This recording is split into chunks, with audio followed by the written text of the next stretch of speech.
Estimats veïns i veïnes, novament em dirigisc a vosaltres per parlar sobre la situació de la pandèmia que travessem, però esta vegada ja amb un poc més d'ànim, perquè les dades indiquen una millora de la situació prou considerable.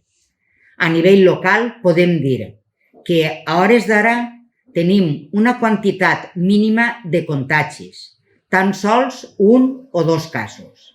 Les residències de majors no registren cap brot i aprofite per mostrar una vegada més el meu suport a la residència Sàvia i al Centre Sociosanitari Sant Ramon pel seu esforç i rigorositat a l'hora de complir amb la normativa sanitària.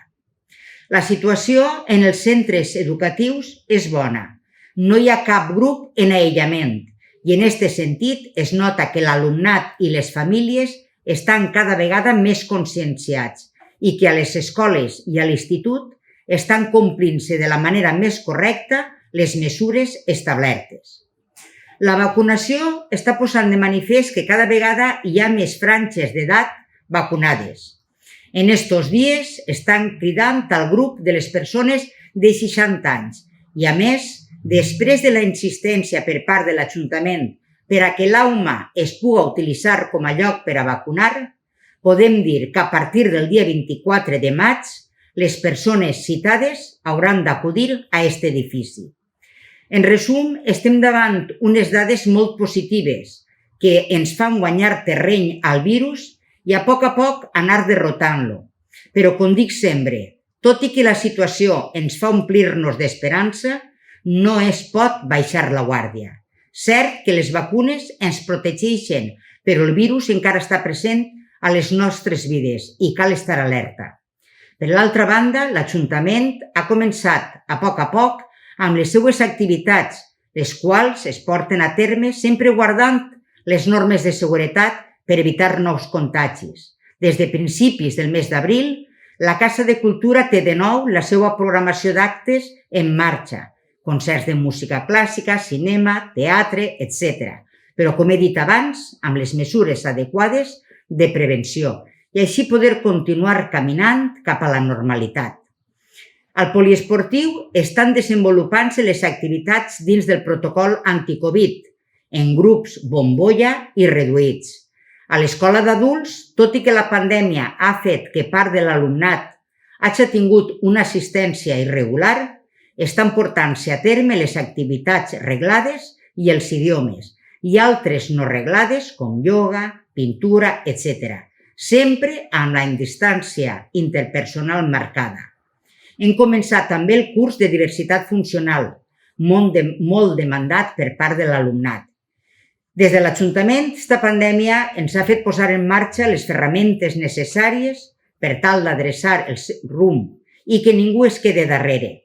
Des de l'àrea de benestar social no hem deixat d'augmentar la partida pressupostària per a ajudes d'emergència, ara de 425.000 euros. I molt important, hem signat un conveni amb Creu Roja dotat amb 30.000 euros que va destinat a un programa d'atenció a persones i famílies vulnerables.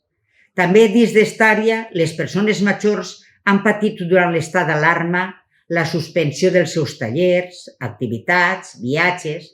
Per això, l'Ajuntament els ha programat un concert de Pep Jimeno Botifarra que tindrà lloc el dijous dia 13 de maig a l'esplanada de l'Ermita. A poc, les restriccions van baixant. L'horari de l'hostaleria ha anat ampliant-se i nosaltres hem mantingut i continuarem mantenint la suspensió de la taxa de bars, terrasses i mercat exterior. També s'ha augmentat l'horari del comerç no essencial i el nombre de persones en actes i reunions. Amb el pla Resistir des de l'Ajuntament, en una primera fase hem dotat ja un total de 164.000 euros en ajudes directes als autònoms i microempreses de Picassent. I ara està en marxa una segona convocatòria que abarcarà altres activitats. Novament, ens demana prudència i responsabilitat. Això no s'ha acabat. A més, estem a les portes d'esdeveniments socials com poden ser concerts, carreres esportives, comunions, bodes, etc.